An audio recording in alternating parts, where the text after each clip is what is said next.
Sir ఇప్పటికి ముగ్గురు మినిస్టర్లు ఇంటర్వ్యూ అయ్యారు సార్. డిప్యూటీ సీఎం గారు, సీతక్క గారు, అదేవిధంగా ఎల్ఏ మినిస్టర్ గారు. నేను వారిని కోరుతా ఉన్నా అధ్యక్ష, మాకు అన్ఇంటరప్టెడ్గా మాకు ఇవ్వండి, తొందరగా కంక్లూడ్ చేస్తాం. మధ్యలో మళ్ళీ వారు రిజాయిండర్లు రిపార్టీలు ఇవ్వాల్సిన అవసరం లేదు. అధ్యక్ష వారు అన్నారు అధ్యక్ష మీరు చేయండి, సజెషన్లు ఇవ్వండి. ఎస్ సార్, ఇస్తాం సార్. పంజాబ్ను తలదన్నే విధంగా తెలంగాణ దేశానికి ధాన్యం అమ్మే స్థితి తీసుకొచ్చిన మాట, ధాన్య గుమ్మిగా తెలంగాణను తీర్చిదిద్దిన మాట వాస్తవమా కాదా? గౌరవ ఉప ముఖ్యమంత్రి గారు సభ ద్వారా ప్రజలకు చెప్పాలి. నిజంగా తెలంగాణ పంజాబ్ను హర్యానాను తలదన్ని వరి ధాన్యం ఉత్పత్తిలో ఈరోజు అగ్రభాగానికి వచ్చిన మాట వాస్తవం కాదా? నా తెలంగాణ రైతు పొలాల్లో నాట్లేయడానికి వాళ్ళ పక్క రాష్ట్రాల కూలీలు మన దగ్గరికి వలస వస్తున్న మాట వాస్తవం కాదా? అందుకే మేము అంటా ఉన్నాం అధ్యక్ష. మీరు అంటున్నారు రైతు బంధు దుర్వినియోగం, ఇప్పుడే మంత్రి గారు కూడా మాట్లాడారు. అధ్యక్ష నేను ఒక మాట అంటా అధ్యక్ష, అసలు రైతు కష్టానికి ఖరీదు కట్టే సహాయం, దానికి ఖరీదు కట్టడమే తప్ప అధ్యక్ష. శ్రీశ్రీ గారు అన్నారు, పొలాలనన్నీ హలాల దున్ని ఇలాతలంలో హేమం పిండగ కర్షక వీరుల కాయం నిండా కాలువగట్టే ధర్మజలానికి ఖరీదు కట్టే శరాబు లేడోయ్ అని శ్రీశ్రీ గారు అన్నారు అధ్యక్ష. అంటే రైతు కష్టానికి వెల కట్టలేము అనే మాట నేను వారికి చెప్తా ఉన్నా అధ్యక్ష. అధ్యక్ష నేను అనడం కాదు అధ్యక్ష. అధ్యక్ష మంత్రుల రన్నింగ్ కామెంటరీ బంద్ చేయండి అధ్యక్ష, ఇది కరెక్ట్ కాదు. మమ్మల్ని ఏమో ఇట్లా అండము తర్వాత వాళ్ళు చేయడం మంచిది కాదు అధ్యక్ష. అధ్యక్ష ముఖ్యమంత్రి గారే అన్నారు అధ్యక్ష, మేము అనలేదు. వారు ఏమన్నారు అధ్యక్ష, ముష్టి 10,000 ఏంది, కేసీఆర్ బిచ్చమేసినట్టు 10,000 ఇస్తున్నాడు, నేను 15,000 ఇస్తా రైతు భరోసా అని మాట్లాడినారు అధ్యక్ష. మరి వాళ్ళు ఎందుకు ఇవ్వలేదు అధ్యక్ష? ఎందుకు పెట్టలేదు ఈ బడ్జెట్లో? అందుకే అడుగుతున్నాం అధ్యక్ష. తప్పకుండా రైతుల్ని అనుమానిస్తాం, అవమానిస్తాం, ఆంక్షలు పెడతాం, అగ్ని పరీక్షలు పెడతాం, నిందలు వేస్తామంటే ఊరుకోం అధ్యక్ష. తప్పకుండా మాట్లాడతాం అధ్యక్ష. ఖజానాలో సొమ్మంతా కర్షకుడే మింగేసినట్టు గోరంతలు కొండంతలు చేసి ప్రాపగండా చేయడం భావ్యమైన అధ్యక్ష.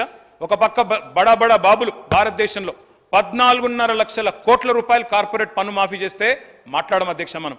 కానీ రైతుకు మాత్రం 72,000 కోట్ల రూపాయలు 6-7 దఫాలుగా ఇస్తే రైతు బంధు రూపంలో, అందులో 24,000 కోట్ల దుర్వినియోగం అంటూ గగ్గోలు పెట్టడం ఏ రకంగా వాస్తవం అధ్యక్ష? ఆలోచించండి. ఏ రకంగా సమంజసం ఆలోచించండి అధ్యక్ష. నేను ఒక మాట అంటా ఉన్నా అధ్యక్ష, ఈసారి మరి జనరల్గా అధ్యక్ష నాట్లు పడేటప్పుడు వేస్తారు అధ్యక్ష, నాట్లు పడేటప్పుడు వేస్తారు రైతు బంధు. వీళ్ళేమో ఓట్లు వేసేటప్పుడు వేసిండ్రు అధ్యక్ష, పర్వాలేదు. మరి ఇప్పుడు ఓట్లు అయిపోయినాక వేస్తారా, ఎత్తగొడతారా రైతు భరోసా? చెప్పాలి అధ్యక్ష గౌరవ డిప్యూటీ సీఎం గారిని నేను కోరుతా ఉన్నా. ఇందులో అయితే నిధులు లేవు. నేను అందుకే అంటున్నా, శ్రీధర్ బాబు గారు అడిగినారు, మీరు చెప్పండి సూచనలను. Yes, I'm making a suggestion.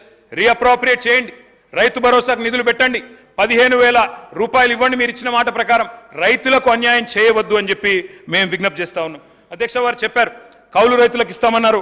26 లక్షల మంది కౌలు రైతులు ఉన్నారని వారే చెప్పారు. వాళ్ళందరూ కళ్ళల్లో ఒత్తులేసుకొని చూస్తున్నారు. కౌలు రైతులకు రేవంత్ రెడ్డి గారు బహిరంగ లేఖ రాశారు, 26 లక్షల మందికి అధికారంలోకి రాగానే పెట్టుబడి సాయం చేస్తామని. గుర్తించినరా కౌలు రైతులు 26 లక్షల మందిని? బోనస్ అన్నారు 500 పంటకి. మరి వాళ్ళ మేనిఫెస్టోలోనేమో 2183 రూపాయలు ఎంఎస్పీ అంటారు, గ్రేడ్ ఏ దొడ్డు వడ్లు.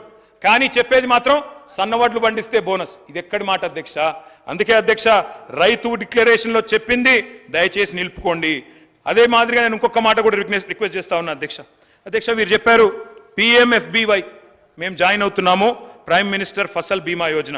I request the honourable deputy chief minister, sir this is the statement of Gujarat chief minister Vijay Rupani. Gujarat ప్రధానమంత్రి గారి సొంత రాష్ట్రం. ఏ ప్రధానమంత్రి అయితే ఫసల్ బీమా యోజన తెచ్చిండో ఆ ప్రధానమంత్రి సొంత రాష్ట్రం గుజరాతే ఈ ఫసల్ బీమా యోజన బేకారని చెప్తున్నది. వాళ్ళే ఇది తీసుకోలేదు, మనం ఎందుకు పోతున్నాం సార్ అని నేను అడుగుతా ఉన్నా. మేము అందుకే దాన్ని పట్టించుకోలేదు ఇదివరకు, కానీ మీరు అందులోకే పోతామంటున్నారు. దయచేసి మీరు పరిశీలించాలా.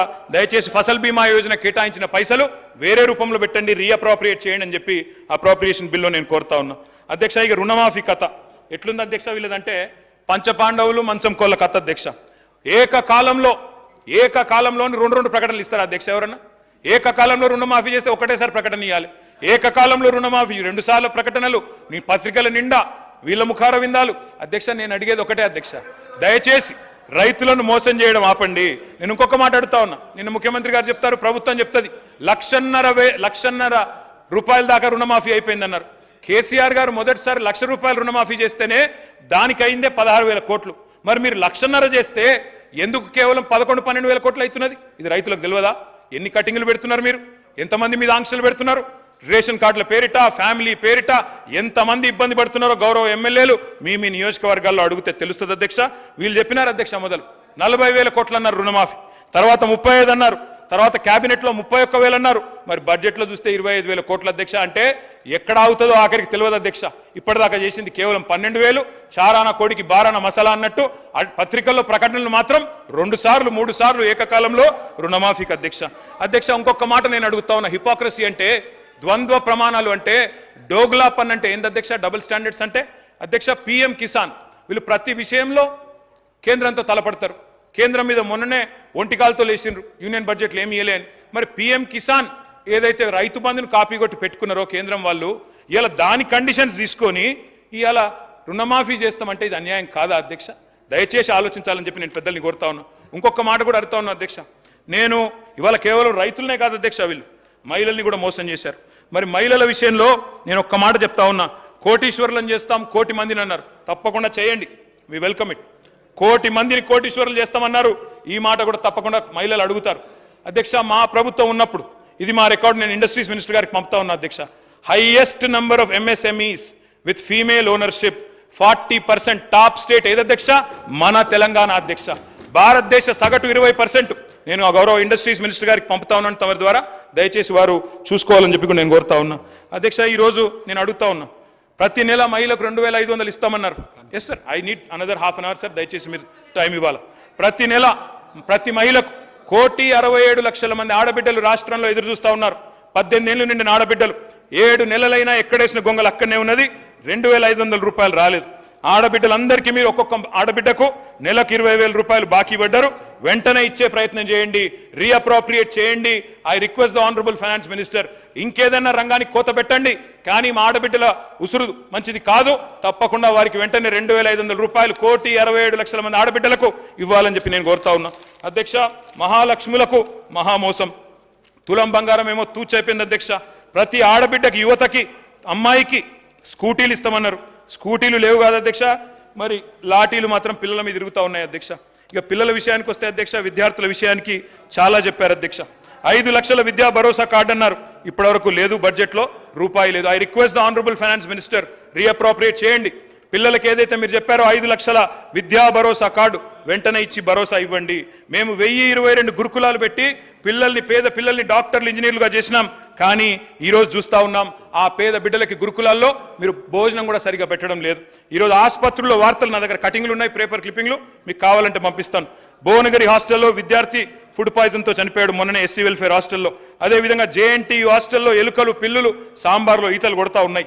అదేవిధంగా ఇంకా చాలా గురుకులాల్లో ఇవాళ భోజనం నాణ్యత లేదని చెప్పి వాళ్ళు పిల్లలు విషాహారం తిని ఇవాళ ఇబ్బంది పడతా ఉన్నారు. ప్రభుత్వం దృష్టి పెట్టాలని చెప్పి నేను కోరుతా ఉన్నా